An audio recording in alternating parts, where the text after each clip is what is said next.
আগামী নির্বাচনে ভোটারদের ভোটিং প্যাটার্ন কেমন হবে, কে জিততে পারে, আরও অন্যান্য কিছু ইস্যু মিলিয়ে একটা জরিপ আমাদের সামনে এসছে গতকাল। ইনফ্যাক্ট এই প্রতিষ্ঠানটা বা এই প্রতিষ্ঠানগুলো আমরা এভাবে বলবো, তারা আগেও একই ধরনের জরিপ করেছে। ফলে আগের সাথে বর্তমান জরিপের তুলনা করারও এক ধরনের প্রবণতা আছে।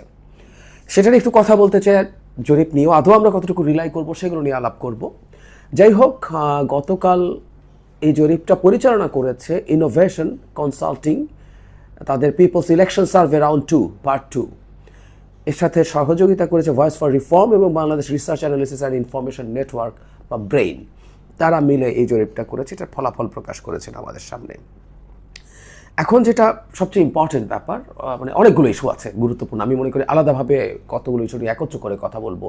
যেমন ভারত পাকিস্তানের সাথে আমাদের সম্পর্ক কেমন হওয়া দরকার, আওয়ামী লীগের ভোটে আসা উচিত কি অনুচিত, এই জায়গায় ছোট্ট একটু বলে রাখি, উইচ ইজ ভেরি ইন্টারেস্টিং।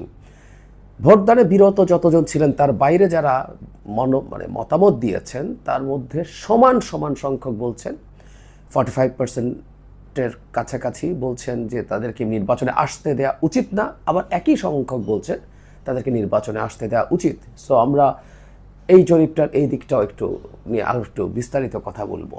এবং শুধু তাই না, বিভিন্ন বয়স, বিভিন্ন এলাকা, বিভিন্ন লিঙ্গকে ভিত্তি করে ভোটিং প্যাটার্ন কেমন হতে পারে সেই ধরনের আলোচনা আছে। কিন্তু একটা ক্রুড জায়গা নিয়ে আসলে কথা বলতে চাই, সেটা হলো আগামী নির্বাচনে জামায়াত আর আওয়ামী লীগ যদি একত্র হয় তাহলে পরিস্থিতিটা কি হতে পারে।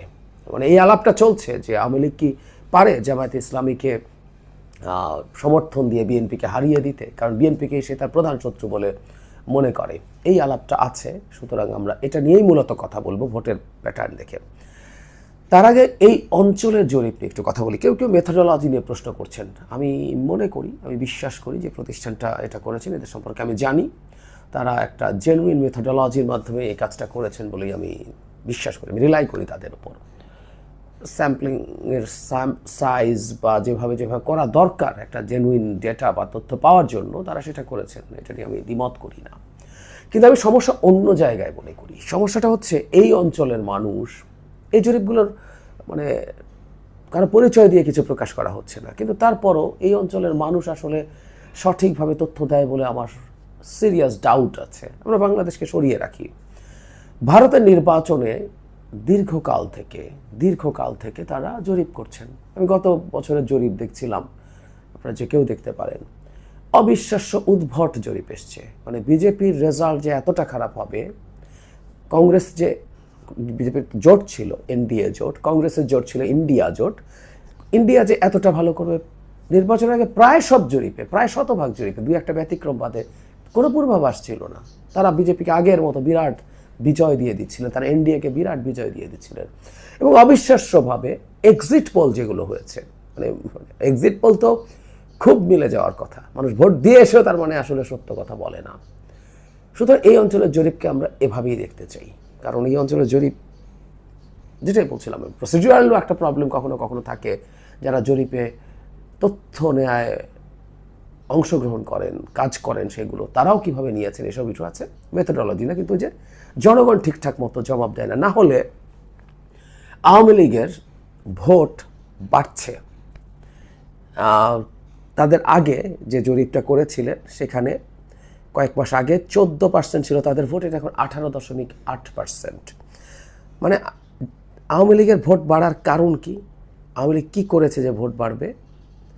আমার ব্যক্তিগত অপিনিয়ন হচ্ছে, যদি এই জরিপের ডেটাগুলো সঠিক হয়ে থাকে, একটা অংশ, আগেও আমরা দেখেছি একটা অংশ ভোট কাকে দেবে নিশ্চিত নন বলেছেন। আমার ধারণা তারা ইভেন জরিপকারীর কাছে এই তথ্য দিতে সংকোচ বোধ করেছেন, ভয় পেয়েছেন টু সাম এক্সটেন্ট, তারা এখন সেটা দিয়েছেন। সুতরাং আওয়ামী লীগের ভোট বেড়েছে ব্যাপারটা এই রকম না। 4% মানুষ হয়তো বেশি করে তাদের মতামতটা এখন জানিয়েছেন। আওয়ামী লীগের হাতে গোনা কিছু লোকজন আছে এবং সেটা এখন 18.80, মানে প্রায় 19%। মানে ঘটনাচক্রে আমি এই সংখ্যাটা দীর্ঘদিন থেকে অনুমান করে বলি যে প্রায় 20% মানুষ আওয়ামী লীগকে এখনও সমর্থন করে। এটা সামহাও মনে হলো মিলে গেল। ইন্টারেস্টিং ব্যাপার হচ্ছে, বিএনপির এই মুহূর্তে ভোট হলো 41.30%। বিএনপির এই ভোট গত কিছুদিনের তুলনায় কমেছে। এটা আগে যেটা ছিল 41.70 মানে 0.4% কমেছে। জামায়াতের আগে ছিল 31.60, এটা 30.30 হয়েছে। জামায়াতের 1.3% কমেছে, এটা একটু সিগনিফিক্যান্ট জায়গা। এই জরিপটা পরিচালিত হয়েছে 2 সেপ্টেম্বর থেকে 15 সেপ্টেম্বর পর্যন্ত। 9 সেপ্টেম্বর, আবারও বলছি এই জরিপের ফলাফলকে আমরা খুব সিরিয়াসলি নেব না, কিন্তু প্যাটার্নগুলো একটু খেয়াল করি। 9 সেপ্টেম্বর ডাকসু নির্বাচন হলো। ডাকসু নির্বাচনে ভূমিধস বিজয় পেল জামায়াতে ইসলামী। সবার তখন প্রচুর আলোচনা, জামায়াতের এই ডাকসু বিজয় বিরাট ইম্প্যাক্ট ফেলে দেবে জাতীয় নির্বাচনে। আবারও খেয়াল করি 2 থেকে 15, তার মানে মাঝামাঝি পর্যায়ে ডাকসু নির্বাচনটা হলো। প্রচুর ডেটা কালেকশন পরেও হয়েছে, তারপরও জামাতের ভোট কমে গেছে। কেউ বলতে পারেন ডাকসু জেতায় 1.3% কমেছে, এটা নাহলে আরও অনেক কমে যেত। তাহলে একটা প্রশ্ন আমরা করতে পারি, এখন আমি আসবো আওয়ামী লীগের সাথে জামাতে যুক্ত হওয়া নিয়ে। সেটা হলো, বলা হচ্ছে দীর্ঘদিন থেকে যখন মাঠে নানা রকম অনিয়মের সাথে, দুর্নীতির সাথে বিএনপির লোকজন জড়িয়ে গেছে বলে অভিযোগ আছে, এবং বিএনপি সেটা স্বীকার করে অনেক ক্ষেত্রে বহিষ্কারও করেছে। একটা সংখ্যা আমরা জনাব তারেক রহমানের কাছ থেকে জানি, 7,000 বহিষ্কার করা হয়েছে। এর মধ্যে সবাই যে চাঁদাবাজি দখলদারি তা না, সাংগঠনিক কারণে বা নানা রকম শোডাউন করার কারণে, এসবের কারণেও হয়েছে। তো বলছে যে বিএনপির অবস্থা খুব খারাপ হবে এবং সেটা খুব রাতারাতি জামাতকে ভালো পজিশনে নিয়ে যাবে, কারণ অ্যাপারেন্টলি জামাতের লোকজনের এই ধরনের প্রকাশ্য অনিয়ম বা দুর্নীতির সাথে যোগসাযোগের অভিযোগ তুলনামূলকভাবে কম। কিন্তু আমরা অবাক হয়ে দেখলাম বিএনপিরও যতটুকু কমেছে, জামাতের কমেছে তার চাইতে অনেক বেশি। ইন্টারেস্টিং। আরেকটা কথা একটু বলে রাখা ভালো, আমি তারপরে মূল আলোচনায় যাচ্ছি। সেটা হলো, জামাতের এই পার্সেন্টেজের ভোট হলেও জনগণকে যখন জিজ্ঞেস করা হয়েছে কারা সরকার গঠন করার জন্য সম্ভাবনা বেশি বা উপযুক্ত, সেই ক্ষেত্রে বিএনপি জামাতের তুলনায় এগিয়ে আছে আরও বেশি, আর তাদের ডিফারেন্সটা আরও বেশি। তার মানে অনেকেই মনে করেন, যারা জামাতকে ভোট দিলেও তারা মনে করেন যে তাহলে সেটা খুব বেশি পজিটিভ হবে না, জামাত জিতবে না, এটা পারসেপশন আছে। এবার আরেকটা জায়গা তাদের আছে, তারা বলছেন যদি আওয়ামী লীগ নির্বাচনে অংশগ্রহণ না করে তাহলে কে কত পার্সেন্ট ভোট পাবে। সেই ক্ষেত্রে বিএনপি 45.6% এবং জামাত 33.5% ভোট পাবে বলে বলছে। আচ্ছা, আমরা এই জায়গাটা একটু আসি। এটা হলো স্পন্টেনিয়াসলি যদি হয়, যদি এমন হয় আওয়ামী লীগ একটা কেন্দ্রীয়ভাবে সিদ্ধান্ত নিল তারা কি করবে না করবে। বিএনপির বিরুদ্ধে আওয়ামী লীগের কঠোর কিছু অভিযোগ আছে। 1 নম্বর অভিযোগ হলো, এতদিন পর্যন্ত আওয়ামী লীগ যখন রাস্তায় মিছিল নিয়ে নেমেছে, বিএনপির লোকজন, ছাত্রদল, যুবদল বা বিএনপির লোকজন সেটাকে প্রটেক্ট করেছে, সেটাকে থামিয়েছে, কখনো কখনো কিছু হালকা আঘাত করেছে, করে পুলিশের হাতে হস্তান্তর করেছে। জামায়াতকে কখনো, এনসিপিকে কখনো এই ধরনের মিছিলকে থামাতে দেখা যায়নি। তার চাইতে জরুরি কথা, দেশের বিভিন্ন এলাকায় আওয়ামী লীগের অন্যায় অবিচারের বিরুদ্ধে যে মামলা হচ্ছে, এগুলো মূলত বিএনপির লোকজন করছেন। হবারই কথা। আমরা এখন জামাতের এই শেষ মুহূর্তে এসে ভূমিকার কথা দেখছি। জামাত তো আসলে 14-15 সালের পর পুরোপুরি থেমে গিয়েছিল। তারা খুবই টাফভাবে মাঠে ছিল যখন তাদের নেতাদের ফাঁসি দিচ্ছিলেন শেখ হাসিনা।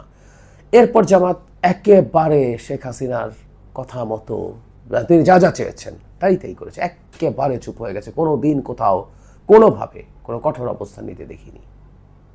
বিএনপির সাথে জামাতের একরকম ছাড়াছাড়ি হয়েছে, মানলাম। বিএনপি জামাতকে ইগনোর করে চলতে শুরু করেছে, কিন্তু শেখ হাসিনার বিরুদ্ধে কি জামাতের কোনো অভিযোগ নাই? তার বিরুদ্ধে জামাত কি স্বতন্ত্রভাবে কোনো মুভমেন্ট করতে পারতো না? করেনি তো। ফাইনালি 28 অক্টোবর 2023 বিএনপির উপরে যেদিন মারাত্মক ক্র্যাকডাউন হলো, সেদিন জামাত সুখে শান্তিতে সমাবেশ করে বাড়ি ফিরে গিয়েছিল, মনে আছে আমাদের নিশ্চয়ই। যে কথাটা বলছিলাম, তার মানে জামাতের উপরে অন্যায় নিপীড়ন একটা পর্যায়ে এসে থেমে গেছে, কারণ জামাত চুপ হয়ে গিয়েছিল। যাই হোক, বিএনপির লোকজন এখন তাদের উপরে নিপীড়নকারীদের বিরুদ্ধে মামলা দিচ্ছেন, এবং এখানে একটা কথা বলে রাখা দরকার, বিএনপির লোকজন অনেক ক্ষেত্রে হয়রানিমূলক মামলাও দিচ্ছেন। কোনো আওয়ামী লীগ সমর্থক কারো, যিনি কোনো এসবের সাথে জড়িত ছিলেন না, তার নাম ঢুকিয়ে দিচ্ছেন, এবং সেখানে এক ধরনের মামলা বাণিজ্য হচ্ছে। হোয়াট এভার, বিএনপির এই মামলার কারণে আওয়ামী লীগের লোকজন এফেক্টেড হচ্ছে, সুতরাং আওয়ামী লীগের ক্ষোভ বিএনপির উপরে আছে, এটা কোনো সন্দেহ নাই। এখন বিএনপিকে দমানোর জন্য যদি আওয়ামী লীগ সিদ্ধান্ত নেয় জামায়াতে ইসলামীকে ভোট দেবে, সো জামায়াতের প্রায় 30%, আওয়ামী লীগের প্রায় 20%, মানে প্রায় 50% ভোট তার পক্ষে চলে যায়। 50%। এর মধ্যে এনসিপির জরিপে যেটা দেখানো হয়েছে, 5.1%-এর মতো ছিল, এটা 4.1% ভোট পাবে বলে বলা হচ্ছে, তারও 1% কমে গেছে। সো এই এনসিপি কাগজে কলমে বলছে যদি বিএনপির সাথে যুক্তও হয় এই ভোট, তারপরে সেটা কম হয়। আবার একটু বলে রাখা ভালো, ভোটের পার্সেন্টেজ মানে সিট না, এটা আবার আরেক আলোচনা, আমরা ঢুকছি না ওই জায়গায়, কিন্তু আপাতত আমরা এভাবেই একটু রাখি। বেশি ভোট পেয়ে কম সিট পাওয়ার সমূহ কারণ থাকতে পারে, এটা ফার্স্ট পাস্ট দ্য পোস্ট সিস্টেমের ধরনটাই এরকম। তো যাই হোক, আওয়ামী লীগ যদি কেন্দ্রীয়ভাবে সিদ্ধান্ত নেয় জামাত ইসলামীকে ভোট দিয়ে বিএনপিকে ক্ষমতায় যেতে দেবে না, ইভেন জামাতের যে পার্সেন্টেজে সমর্থন দেখানো হচ্ছে, আমি এটা রিলাই করি না, এটা এর চেয়ে কমও যদি হয়, তারপরে একটা ভালো ফাইট হওয়ার প্রবণতা তৈরি হতে পারে। এবং আওয়ামী লীগ ভারত এই মডেলে যাওয়ার সমূহ সম্ভাবনা আছে, এই কথাটা আমি অনেকবার বলছি। ইনফ্যাক্ট একটা সময় আমার শুরুতে মনে হয়েছিল যে ভোট বিএনপির দিকে বেশি যাবে।